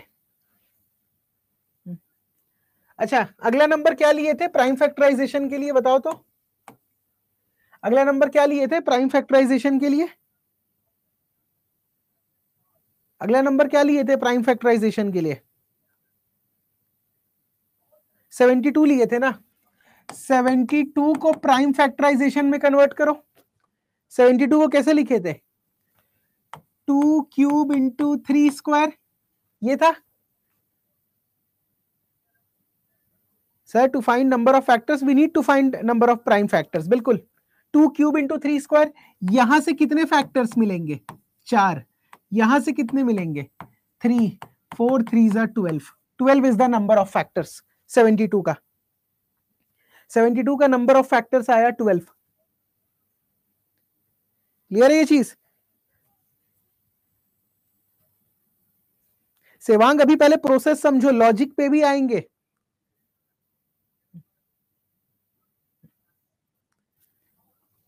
आप लोग क्या चाहते हैं कि एक सीक्वेंस में पढ़ाऊं या सीक्वेंस स्किप करके पढ़ाऊं, बताओ।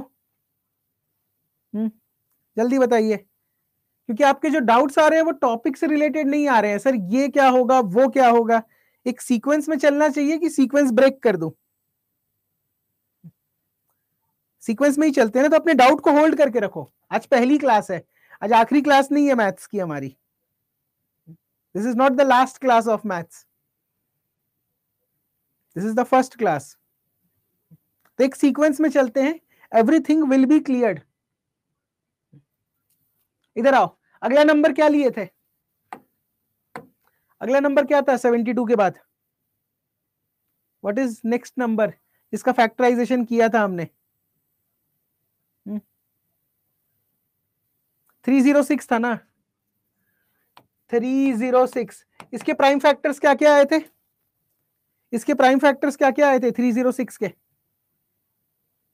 सॉल्व किए थे ना, कैलकुलेट किए थे, कहां गया? 306 देखो, 2 into 3 square into 17, 2 into 3 square into 17। ठीक, तो 2 कितना देगा? यहां पे पावर 1 है, 0 एंड 1 कितनी वैल्यू देगा? ये 2 फैक्टर्स देगा। ये कितने फैक्टर्स देगा? ये देगा 3 फैक्टर्स। और ये 17 का पावर 1 है, तो ये कितने फैक्टर्स देगा? 2। 3 2 जा 6, 6 2 जा 12। 306 के नंबर ऑफ फैक्टर्स आर 12। 306 के नंबर ऑफ फैक्टर्स आर 12। 306 के number of factors are 12। Clear है प्रोसेस? अब एक और सॉल्व कर लें, 5th क्वेश्चन। अगला नंबर क्या लिए थे 306 के बाद? 306 के बाद था 5850 था ना, 5850। इसके कितने फैक्टर्स होंगे बताओ, आप ही बताओ। 5850 के नंबर ऑफ फैक्टर्स, 5850 के नंबर ऑफ फैक्टर्स।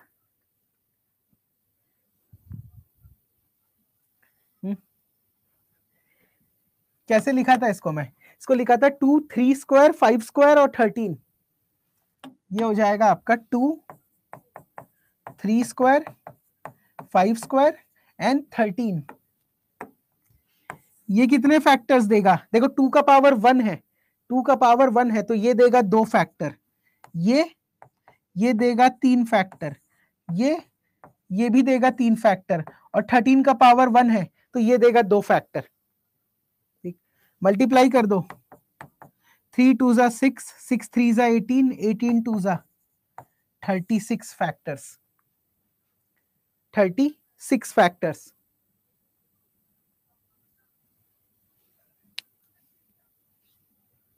नहीं अनंत, हम लोग फाइंड कर सकते हैं वो फैक्टर्स कौन कौन से होते हैं। उस लेवल का क्वेश्चन नहीं आएगा, पर बोलोगे तो एक क्वेश्चन बता दूंगा कि एग्जैक्ट फैक्टर्स कैसे फाइंड करते हैं। मल्टीप्लीकेशन करना पड़ता है हर एक टर्म का, हर एक टर्म का। वो क्वेश्चन सीसैट में बनता है, बट यहां पर नहीं बनेगा। सीसैट में बनता है वो क्वेश्चन, जो अभी का जो पैटर्न चल रहा है, बट यहां पर आपको एसीआईओ में नहीं पूछेगा इतना डिटेल। एक आखिरी क्या लिया था, एक और नंबर था ना कोई, 1080। 1080 क्या लिखे थे? 2 क्यूब 3 क्यूब 5। 2 cube 3 cube 5। तो कितने फैक्टर्स देगा यहां पर? ये देगा 4 फैक्टर, ये भी देगा 4 फैक्टर, और ये देगा 2 फैक्टर। ठीक, ये देगा 2 फैक्टर। तो 4 4 जा 16, 16 2 जा 32, 16 2 जा 32। देख लो इसको ध्यान से।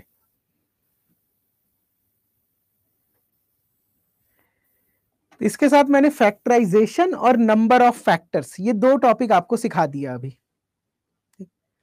along with basics, along with basics।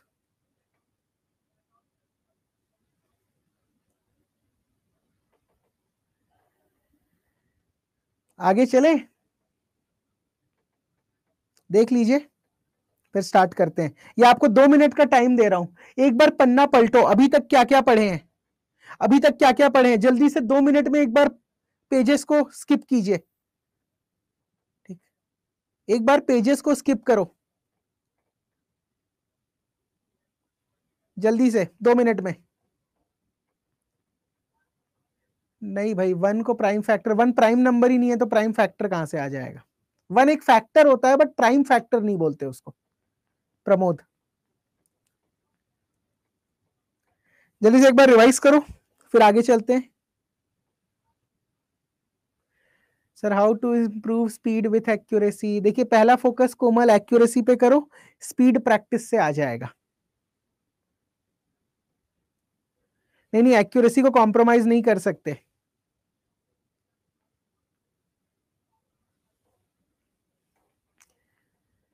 जल्दी से एक बार रिवाइज करो।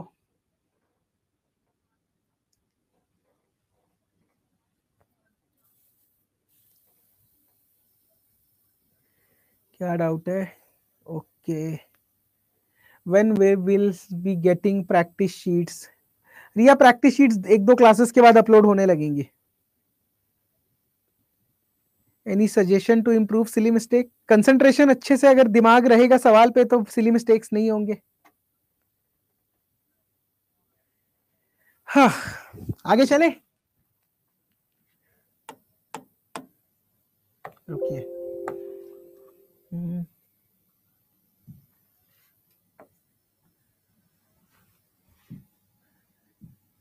देखो ये तो हो गया। अब एक और नया टॉपिक टच करते हैं, ठीक है? बेसिक से स्टार्ट करते हैं। एवरेज टॉपिक का नाम है averages. The name of the topic is averages. Average का एक ही फॉर्मूला होता है मेरे पास, ठीक? एवरेज का एक ही फॉर्मूला होता है, यही एक फॉर्मूला आपको सीखना है सिर्फ, ठीक? क्या है फॉर्मूला? एवरेज का फॉर्मूला होता है sum of all the quantities divided by number of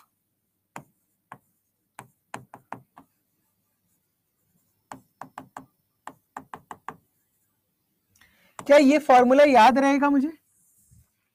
इसके अलावा और कोई फॉर्मूला नहीं है एवरेज में, और इसी फॉर्मूले को यूज करके I am going to solve 20-30 questions in the class only, ताकि ये फॉर्मूला आपको इंटरनलाइज हो जाए। बेसिक से शुरू करेंगे, एडवांस लेवल तक का क्वेश्चन करेंगे। Sum of all the quantities divided by number of quantities. Yes और नो? यस और नो?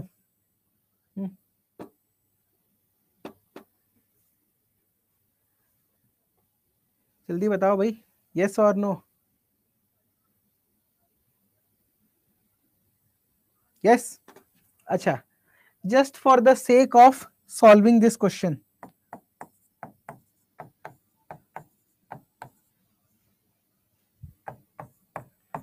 इसका एवरेज कितना आएगा बताओ तो?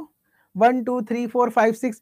प्रीवियस ईयर क्वेश्चन देखोगे ना तो बड़े बड़े नंबर्स दे के एवरेज भी पूछा है डायरेक्टली। क्वेश्चन जो पूछा है ना एकदम डायरेक्ट स्ट्रेट फॉरवर्ड पूछा है। इसका एवरेज बताओ तो कितना आएगा? इसका एवरेज कितना आएगा? 1 2 3 4 5 6 7।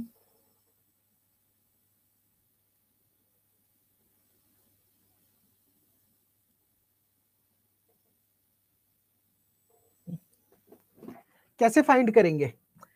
1 + 2 3 4 5 6 7 डिवाइडेड बाय, मैंने सारी क्वांटिटीज को ऐड कर दिया। ऐड करने के बाद कितने थे नंबर ऑफ क्वांटिटीज? 1 2 3 4 5 6 7। 7 से डिवाइड कर दो, डिवाइडेड बाय 7। कितना आएगा answer? 1 + 2 3 3 + 3 6 6 + 4 10 15 21 28 28 by 7 answer is 4। 28 by 7 answer is 4। क्या ये क्लियर है? क्या ये चीज क्लियर है? हाँ या ना?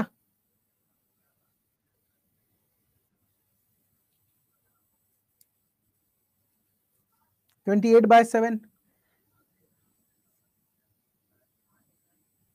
अच्छा, एक और क्वेश्चन लो। 56 62 73 48, इसका एवरेज कितना आएगा? What is the average of this thing? 56 62 73 48।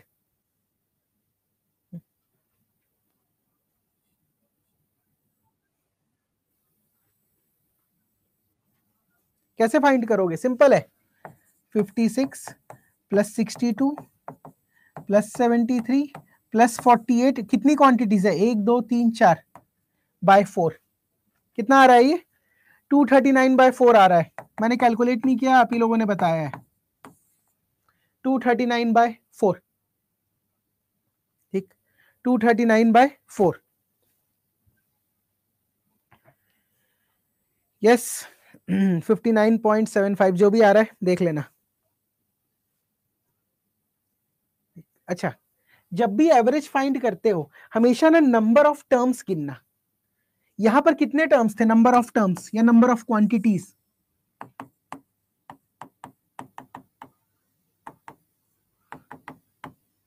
4 थे, ठीक।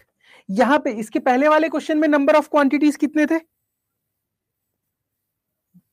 इसके बाद वाले में, इसके पहले वाले में नंबर ऑफ क्वांटिटीज कितने थे? नहीं भाई, कैलकुलेटर अलाउ नहीं होता, 7। तो जब भी एक trick, whenever number of quantities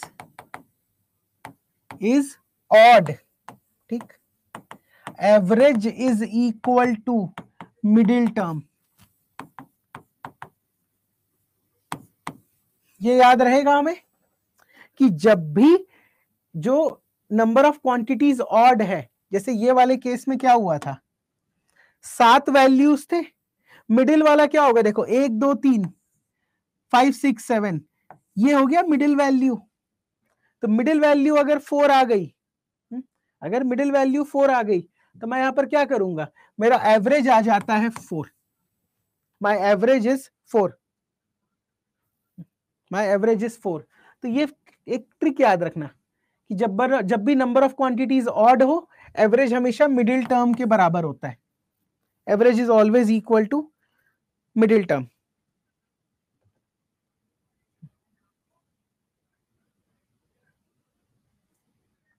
clear है ये चीज?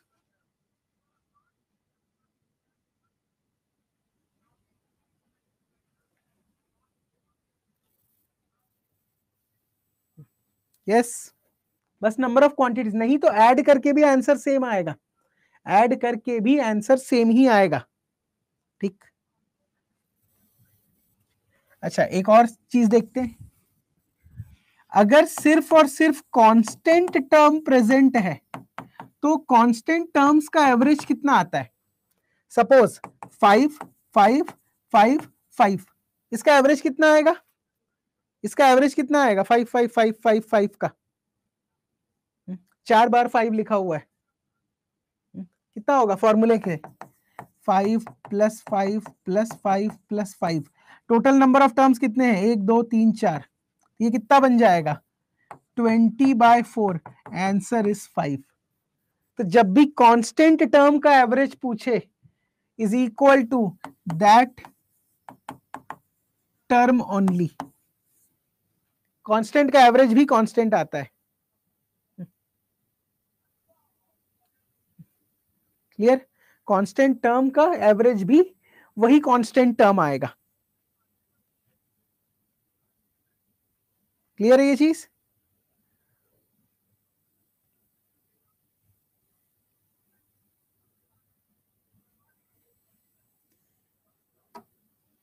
हाँ या ना? चलो, अब ये तो हो गए बेसिक लेवल वाले क्वेश्चन, थोड़ा लेवल ऊंचा करते हैं, एक और बना लो। चलो, 308 142 160 245 और 25, इसका एवरेज कितना आएगा? इसका एवरेज कितना आएगा? 308 142 160, बताइए सॉल्व करके कितना आंसर आएगा? 160 आएगा, 176 आएगा। ऐड करो तो इसको, 308 plus 142 160 245 plus 25 whole divided by, कितने टर्म्स हैं? 1 2 3 4 5, बताइए तो एडिशन कितना आ रहा है? इसका एडिशन कितना आ रहा है?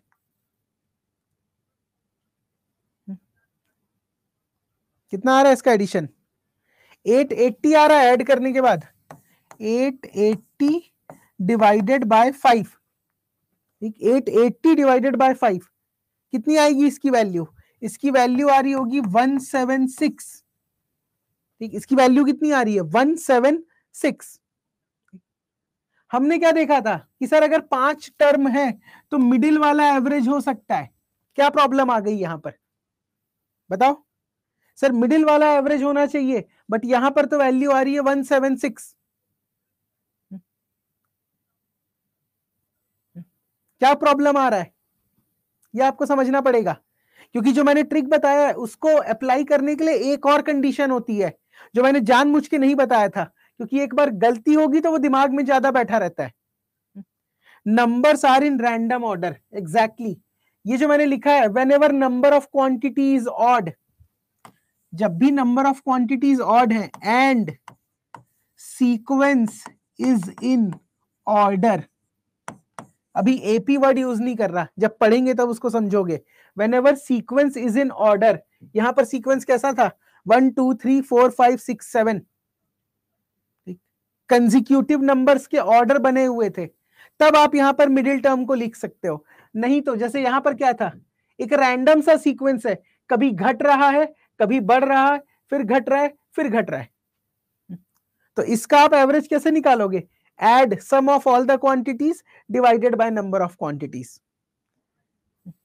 ये 176 आ रहा है, 178, 176। क्लियर है ये चीज?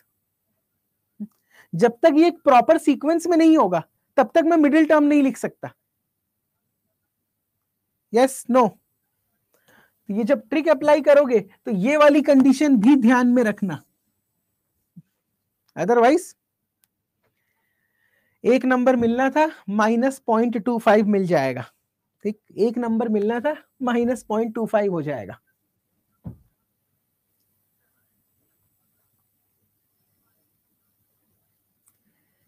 ये तो हो गए मेरे बेसिक सवाल। ठीक, ये हो गए बेसिक सवाल, थोड़ा एडवांस लेवल पे चल रहा हूं। अब इनिंग वाला बाद में बनाएंगे। ये तो आपका, रुको,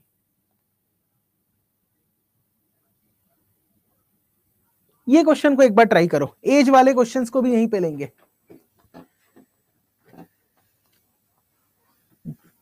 इस क्वेश्चन को एक बार रीड कीजिए। Average age of 20 students in a class is 5 years. If teacher is included, average age become 8 years. Find the teacher's age. Find the teacher's age. कितना आएगा इसमें ऑप्शन? 68 और 60?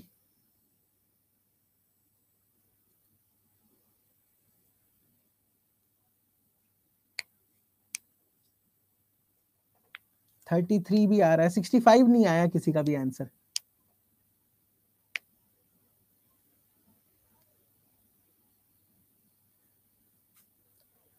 देखो कैसे बनेगा ये क्वेश्चन। मान लो 20 स्टूडेंट्स का नाम क्या रख देता हूं मैं, S1 S2, ऐड करते करते कहां तक जाएगा? S20 तक के। पहला लाइन समझ में आया कि नहीं आया? Divided by 20 is equals to 5। Yes और नो? क्या ये लाइन समझ में आया जो मैंने लिखा है? S1 plus S2 dot dot dot S20 whole divided by 20 is equals to 5। 20 बच्चों का एवरेज एज है 5 साल। Sum of all the quantities divided by number of quantities. Yes? अब देखो यहां से 20 बच्चों का एज का एडिशन कितना हो जाएगा? 100। यस और नो? 20 बच्चों के एज का एडिशन कितना हो जाएगा? 100। 100 आ जाएगी वैल्यू S1 से लेकर S20 तक के। अब ये क्या कह रहा है? अब भूल जाओ इसको। ये कह रहा है अगर टीचर को भी इंक्लूड कर दूंगा तो एवरेज एज बन जा रहा है 8 साल। क्या करेंगे अगर टीचर इंक्लूड हो गई? तो S1 S2 कहां तक के? 20 प्लस टीचर। और डिवाइड किससे करूंगा? 20 से कि 21 से? क्योंकि 20 बच्चे और एक टीचर ऐड हो गया एक्स्ट्रा। 20 से डिवाइड करोगे 21 से। दिस इज इक्वल टू कितना है नया एवरेज? 8 साल। 8 साल। अब 1 से लेकर 20 बच्चों की उम्र कितनी थी टोटल? 100। तो लिख दो 100 plus T is equals to 21 into 8। T is equals to 8 1 जा 8, 8 2 जा 16, 168 माइनस 100 इज इक्वल्स टू 68। आ गया टीचर का एज 68। टीचर का एज आ गया 68 ईयर्स। यस और नो? भाई 68 आ रहा है प्रतिमा, नॉट 60। आपके सामने है सॉल्यूशन, आप लोगों के सामने है सॉल्यूशन। समझ में आया क्वेश्चन? ये एज प्रॉब्लम में भी पूछेगा, एवरेज में भी पूछेगा। S1 से लेकर S20 डिवाइडेड बाय 20 किया तो कितना आया था? 20 बच्चों का एवरेज एज था 5। अब ये टोटल एज 100 कैसे आया? Good question. ये 20 यहां चला गया, 20 इंटू 5 100, 20 इंटू 100। अब क्या करूंगा? टीचर को इंक्लूड करके एवरेज निकालूंगा तो कितना आएगा? 8। 20 बच्चे और एक टीचर, इन सब का एडिशन 100 है। टीचर का एज निकालना है, डिनोमिनेटर में 21 आ जाएगा, एवरेज एज 8 गिवन है। तो 100 प्लस टी बन गया क्वेश्चन।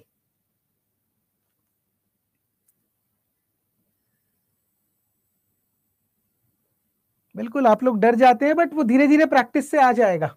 इतने सारे सवाल कर लेंगे ना सॉल्व कि एग्जाम में डर चले जाएगा क्वेश्चन का। एक और बनाते हैं, ये तो टाइम एंड डिस्टेंस वाला क्वेश्चन है, इस पे बाद में बात करेंगे। ये क्वेश्चन बना के बताओ तो, ये क्वेश्चन ट्राई कीजिए तो। Average of 9 numbers is 14। हर एक नंबर को अगर मैं 4 से इंक्रीज करूं तो नया एवरेज क्या होगा? हर एक नंबर को अगर मैं 4 से इंक्रीज करूं तो नया एवरेज क्या हो जाएगा? ये है सवाल। देखो एक तो ट्रिक से बन जाता है, ट्रिक बाद में, पहले बेसिक से सॉल्व कर देता हूं। पहले बेसिक से सॉल्व करता हूं ताकि सबको आइडिया लग जाए। मान लो 9 नंबर्स क्या होंगे? 9 नंबर्स होंगे N1 N2 N3 कहां तक के? N9 तक के, divided by 9 is equals to 14। ऐसे लिख सकता हूं क्या? ऐसे लिख सकता हूं मैं? 9 नंबर का एवरेज है 14, हाँ या ना? 9 नंबर के एवरेज को 14 लिख सकते हैं। N1 N2 N3 N9 तक गया, जल्दी बताओ यस या नो, फिर मेरे से डाउट मत पूछना। यहां तक क्लियर है? यस यस नो कुछ नहीं लिख रहे। यस। अब देखो हर एक नंबर को अगर मैंने 4 से बढ़ा दिया तो ये क्या हो जाएगा? N1 plus 4, N2 plus 4, N3 plus 4, कहां तक गया? N9 plus 4। हर एक नंबर को 4 से बढ़ा दो, हर एक नंबर को 4 से बढ़ा दो। अब क्या होगा? ये 4, ये 4, ये 4 और ये 4, इन सब को कॉमन निकाल लेते हैं। ये 4 कितने बार ऐड होगा? ये 4 ऐड होगा 9 बार। तो कितना बन गया? N1 N2 N9 by 9 plus 36 by 9 by 36 by 9। ये पूरा कितना होता है? ये पूरा आपको पता है होता है 14 plus 4, answer is 18। Answer is 18। Clear है ये चीज? Answer is 18।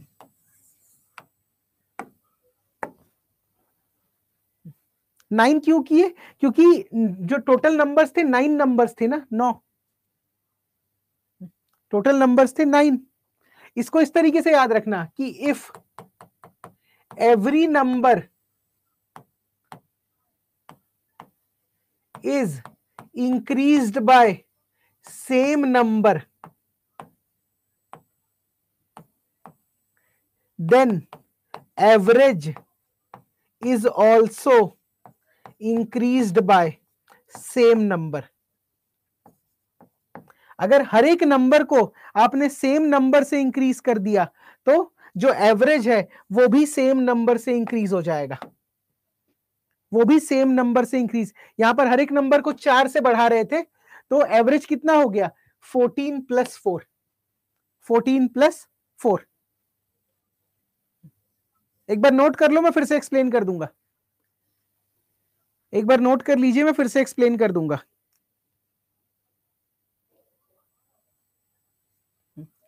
अगर मैं फिर से इसको एक्सप्लेन करूं, देखो क्या हुआ, ध्यान से बताओ, क्या पहला स्टेप क्लियर है? n1 + n2 + n9 divide by 9 = 14। Comment मत करो, जल्दी बताओ, क्या ये स्टेप क्लियर है?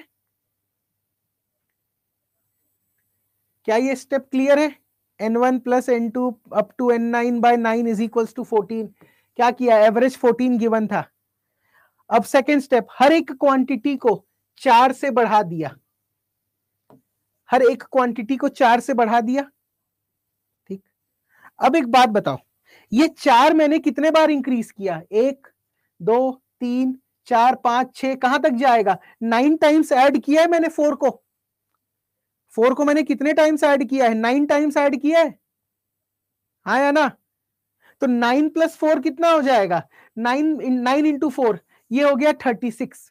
इस 4 को मैंने बाहर ले लिया, 36/9 plus n1 n2 n3 n4 up to n9।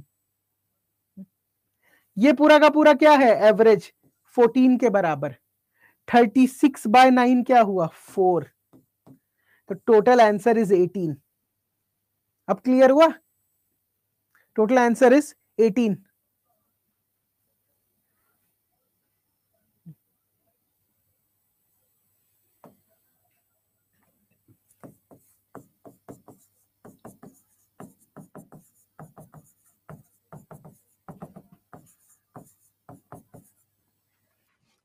इन सबको जब मैं ऐड करूंगा तो क्या होगा? n1 n2 n3 up to n9 plus 9 + 9 + 9 + 9, कितने बार? सॉरी 9 नहीं, कितना? 4 ऐड किए थे ना, सॉरी 4 ऐड किए थे, नॉट 9। ठीक कर लो उसको। 4 4 4 4, तो ये ऐड कितना होगा? 4 + 4 + 4, कहां तक के? 9 टाइम्स। 9 टाइम्स। डिवीजन में क्या है? 9। तो ये इसको मैं ऐसे लिख सकता हूं,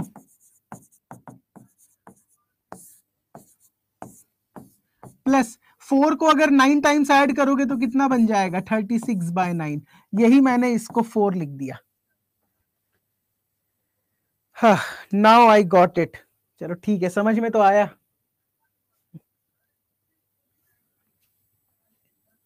क्लियर है ये प्रोसेस, ये सवाल, कि जब भी आप सेम नंबर से ऐड करेंगे एवरेज को, तो एवरेज भी उतने ही नंबर से बढ़ जाता है, एवरेज भी उतने ही नंबर से बढ़ जाता है। क्लियर? तो आज की क्लास हमारी इतनी ही थी। आज की क्लास हमारी इतनी ही थी। एवरेज जो जो मैंने पढ़ाया है उसको रिवाइज करना, ये पीपीटी में अपलोड करवा दूंगा, और जो बचे हुए क्वेश्चंस हैं एवरेज के, उसको हम लोग कल की क्लास में देखेंगे। ठीक, स्टडी IQ IAS, अब तैयारी हुई अफोर्डेबल।